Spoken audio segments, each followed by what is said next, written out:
How's it going, guys? Cody back again and dropping yet another video. Right, guys, more prison news now. I'm trying to up my video output. I used to drop, I think the most I ever dropped in a day was like 11, and I'm slowly getting back into the grind. Anyway, prison news. This is a story that I speak out on paedophiles a lot. I was abused when I was young by someone that lived local to my mum and my stepdad. And obviously, as such, grew up with a hatred of paedophiles, rapists, child murderers, you name it. This is a story in the Liverpool Echo, link in the description below like I always do. I'm going to read the story, I'm going to do my bit at the end. Right, so, headline reads, Merseyside headteacher addicted to child abuse images jailed again. The former headteacher has been jailed twice before for such offences.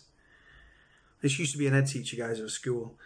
A former headteacher who is addicted to child porn has been put back behind bars after being caught with indecent images yet again.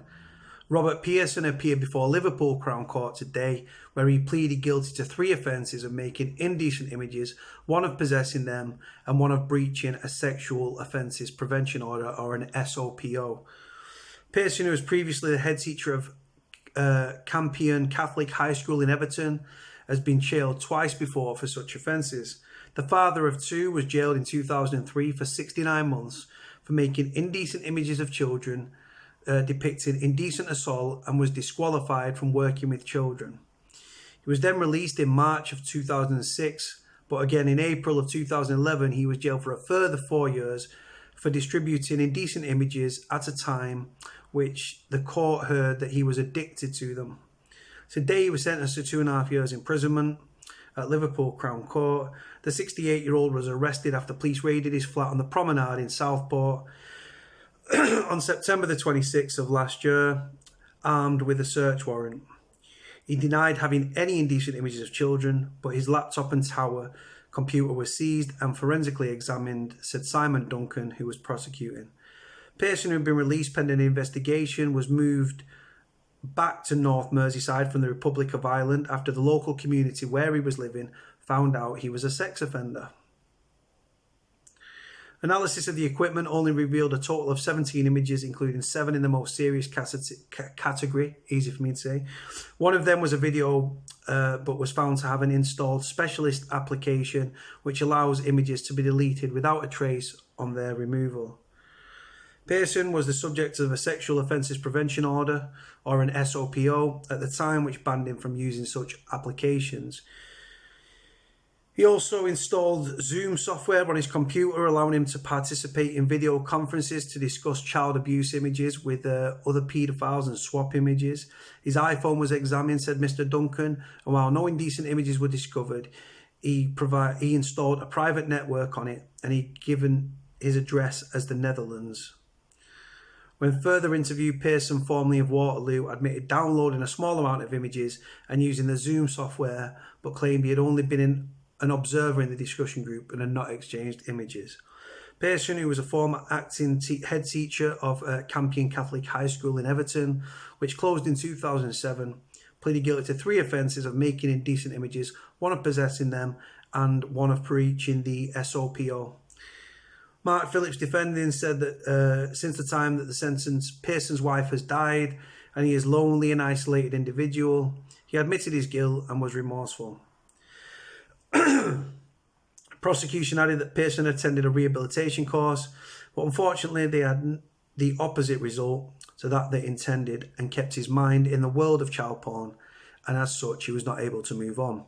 Judge Thomas TQC imposed an indefinite sexual harm prevention order and ordered Pearson to sign the sexual offenders register for life. Pearson was handed a 3.5 year sentence. Now, so guys, this is the thing. So he was a former head teacher of a Catholic high school. He'd been to prison. I think this is the 3rd time now that he's been jailed. 3rd time, guys, right? He's been jailed. He'd even moved to the Republic of Ireland, and the community found out he was a nonce. Now, you don't want to be a paedophile anywhere in England or Wales or Scotland, but you certainly don't want to be one in the Republic of Ireland. just dangerous.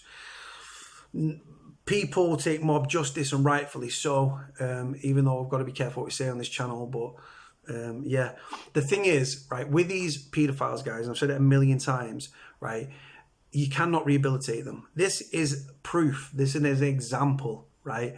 He said himself he's addicted. Then his solicitor tried to, his QC or his barrister tried to say, oh, his wife's died, he's isolated, blah, blah. No.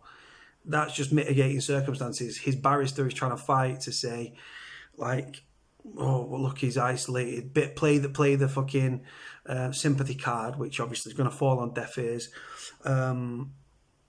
This guy is a severe danger, guys, right? And he's forensically and digitally aware, so much so that he installed applications on his devices so that he could conference call with other paedophiles and not be detected. Then he set up another one where it sounded like he might have been connected to a virtual private network, and he gave his address as the Netherlands, or it came up as the Netherlands. I've said it 1,000 times, guys, right? I don't give a fuck. Right, so this guy, it says there, right, he went on to do these courses. Look, prosecution added that Pearson had attended rehabilitation courses, but unfortunately they had the opposite result to that intended and kept his mind in the world of child porn, and as such he's not been able to move on, right? So that tells you guys that sexual offender treatment programs, or SOTPs, in prison don't work. It said there, it actually had the, so they're trying to train your mind. No amount, all these fucking well-paid, highly educated dickheads that come out with, oh yeah, so you can do this course, right, Shah, and it will stop them having like depraved thoughts and sexual gratification from indecent images of children. No. Only way you're going to stop them thoughts is put a bullet in the back of the head of those people. And obviously, I'm talking like hypothetically, because obviously we don't have capital punishment here in the UK, and obviously death by firing squad is a thing of the past. But the thing is, he's been jailed twice before, wasn't a deterrent, right? The sexual offender treatment program, or the SOTPs that they've had in prison, actually had the opposite effect to what was intended. Because these courses, no amount of course, right, no amount of muppets like talking, some highly educated people talking about, you can't train someone out of the thought process of getting sexual gratification from indecent images of children, abusing children, or passing these images around. And by making them, possession of them, you are fueling the cycle and the demand for people across the world to abuse young children, for the likes of this fucking scumbag. And the longer these people are in prison, and I've said this 1,000 times, the longer you are in prison. If you go to prison sexually attracted to men, you will leave sexually attracted to men. If you go to prison sexually attracted to women, you will leave sexually attracted to women. If you go to prison sexually attracted to children and get sexual gratification from viewing indecent images of children, abusing them, making indecent images, or possession of them, right? They will leave sexually attracted to children.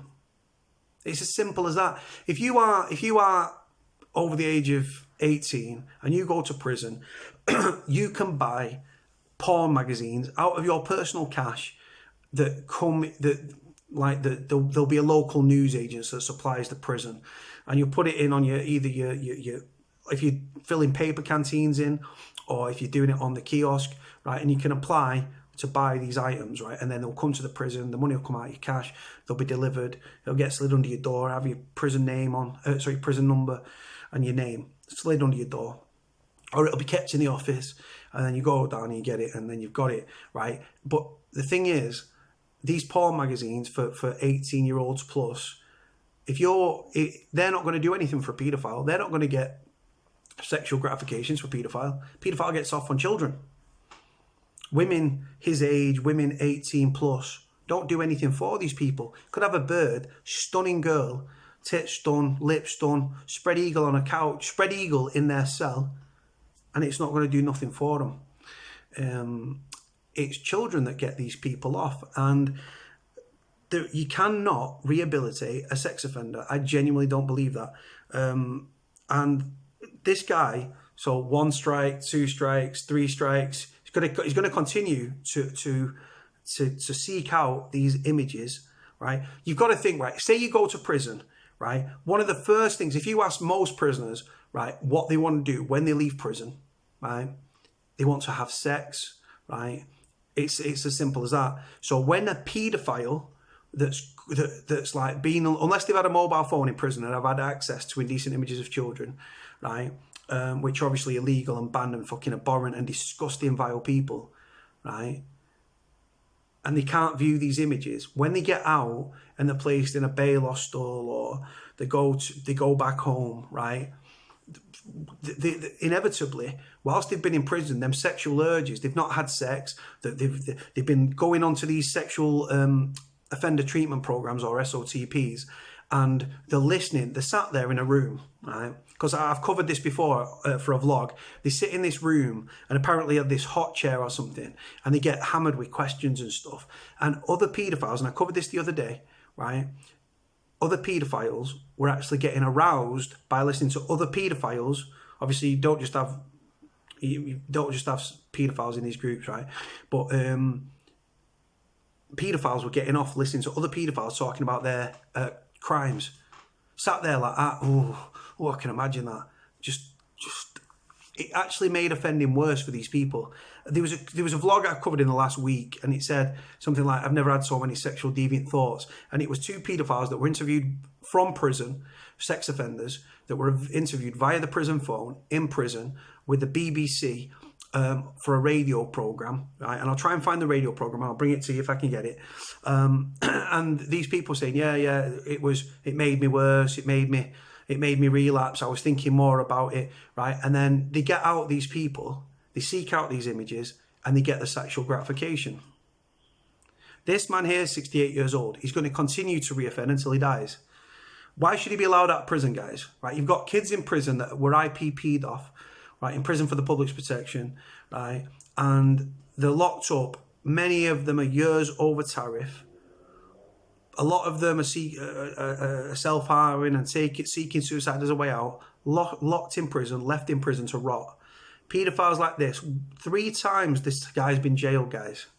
2006, 2011, and again, he's been jailed again now for 3.5 years.